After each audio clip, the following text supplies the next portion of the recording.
Capítulo 4. Um som agudo nasceu no escuro, tão fino que parecia mais um pensamento do que ruído real. Cresceu devagar como algo afiando os dentes na borla da consciência. Primeiro era apenas um zumbido, depois tornou-se um lamento de metal comprimido, o gemido longínquo de algo sendo partido. Anori, ainda submerso no sono, franziu a testa. Seu corpo reagia antes da mente. Virou-se, buscando o calor breve do descanso, mas o som insistiu. Tomou forma, presença e então ele abriu os olhos. O vagão parecia menor do que antes, sombrio, como se o ar tivesse envelhecido algumas décadas enquanto ele dormia.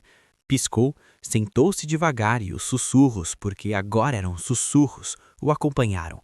Palavras fragmentadas, sem língua, sem contorno, mas carregadas de intenção. Moveu-se, olhando para a esquerda, e o choque não veio primeiro nos olhos, porém no estômago. Um frio vertical descia e subia ao mesmo tempo, com a força de algo que o arrancava do próprio corpo. Corpos, por todo o vagão. A morte tinha cheiro, textura e cor.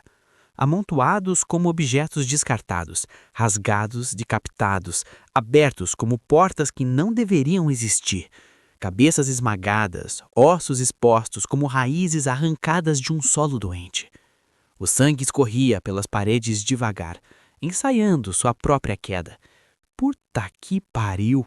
A voz dele saiu quebrada, quase infantil, quase sem dono. O grito bastou para arrastar Aruana e Boras do sono. Eles estremeceram confusos, no entanto o terror foi mais rápido que a lucidez. Ambos endureceram o rosto assim que viram o que os aguardava. Aruana colocou a mão sobre a boca. Boras fechou os punhos instintivamente, como se socos fizessem o mundo retroceder. O que é isso? Aruana sussurrou, mas a pergunta não era para nenhum dos dois. Anori apontou sem conseguir articular som. Caminharam por entre os mortos com o cuidado de quem pisa em ruínas sagradas. Tinha idosos, crianças, famílias inteiras que horas antes carregavam planos para o próximo amanhecer. O cobrador, aquele homem gorducho de tinha recolhido seus bilhetes, estava caído de lado com a cabeça aberta, de um modo que dizia mais do que qualquer palavra. Anori precisou desviar o rosto. Um ardor úmido tocou seus olhos, contudo ele não permitiu que caísse. "Eu odeio isso", murmurou. Então veio outro som. Ping, ping, ping. Cada gota caía com o peso de um sino pequeno. Mas não era água. O líquido tocava o chão com um brilho quente, metálico, quase vivo. Os três olharam. "Algo está pingando lá na frente", disse Boras, a voz baixa, como um rosnado contido. Aruana estreitou os olhos. Não ousou se aproximar rápido. O canto do vagão parecia respirar. O ar dali dobrava-se para dentro e o espaço recuava diante do que vinha. Uma forma humana, mas só no contorno, emergiu do canto do vagão como se sempre estivesse ali, aguardando. A estrutura de metal rangeu devagar, acompanhando o estalo das juntas metálicas. A criatura bocejou, um gesto quase doméstico que soou como uma blasfêmia naquele cenário. O rosto, se é que aquilo era um rosto, sorriu. Um sorriso largo demais, frio demais, onde dentes metálicos se arrastavam uns contra os outros num ruído que lembrava correntes. "Olá, crianças", disse. A voz parecia arranhar o ar quando nascia.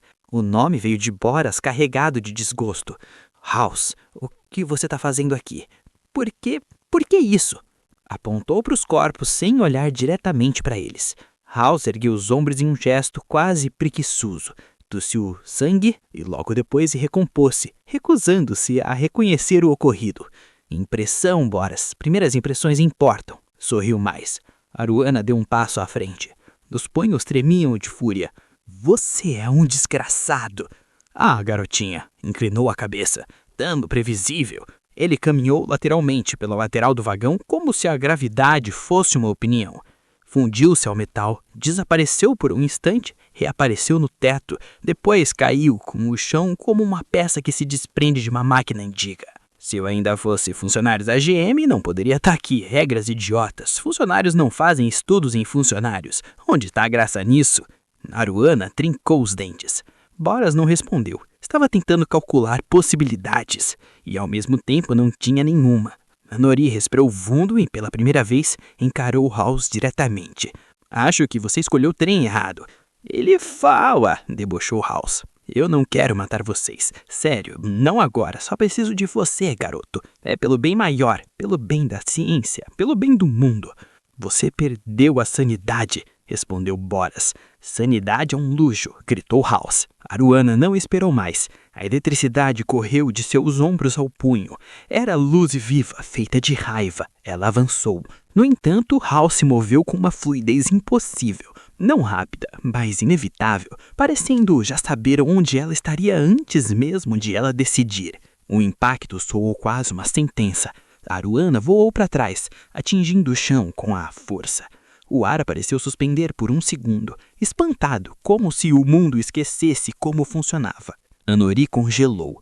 Por um instante, não respirou. O medo paralisou mais do que qualquer ameaça. Contudo, a fúria veio, e ela era silenciosa, densa e quente. Filha da puta! Disse entre os dentes.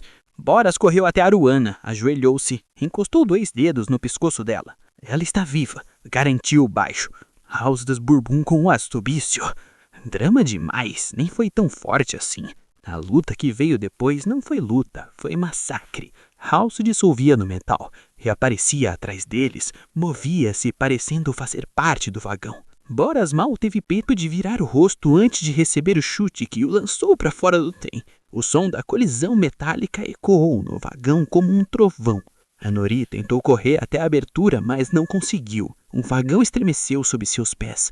O metal do chão se levantou, parecendo água sólida. Trilhos surgiram das paredes, enrolando-se em torno de seu corpo como serpentes frias. Ele lutou, entretanto, era como lutar contra uma vontade inabalável. O metal tinha intenção. Em segundos, ficou preso, engolido, engaiolado por algo vivo. O corpo de Aruana e os mortos deslizaram pelo chão inclinado e despencaram, desapareceram na noite abaixo. A estrutura ao redor de Nori se fechou até que o vagão se tornasse uma esfera, até que o mundo virasse metal, até que o ar faltasse e ele perdesse a consciência. Atrás deles, os vagões sem trilhos despencaram, um a uma, em queda livre, parecendo um rosário de ferro sendo esmigalhado por mãos invisíveis.